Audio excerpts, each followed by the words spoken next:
corner kick. It's Garnacho!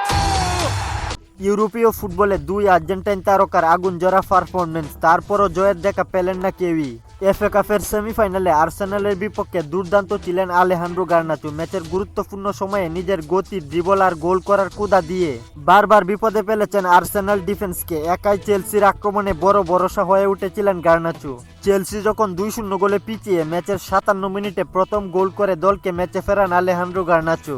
এরপর 71 মিনিটে Arsenal যখন 3-1 গোলে এগিয়ে যায়, তখন 83 মিনিটে আবারও গার্নাচোর ম্যাজিক বুলেট গতির শটে নিজের দ্বিতীয় গোল করে চেলসিকে ম্যাচে ফেরার সুযোগ করে দেন তিনি। তবে ফুটবল শেষ পর্যন্ত দলীয় খেলা। গার্নাচোর 2 গোলের সত্ত্বেও ম্যাচের নিয়ন্ত্রণ ধরে রাখে আর্সেনাল। 3-2 ব্যবধানে সেমিফাইনালের প্রথম লেগে জয় তুলে নিয়ে এফএ কাপের ফাইনালের দিকে এগিয়ে গেছে আর্সেনাল। হারলেও এই ম্যাচে গার্নাচোর পারফরমেন্স স্পষ্ট করে দিয়েছে তিনি বড় মঞ্চের খেলোয়াড় এবং 2026 বিশ্বকাপে আর্জেন্টাইন স্কোয়াডে থাকার দাবিদার।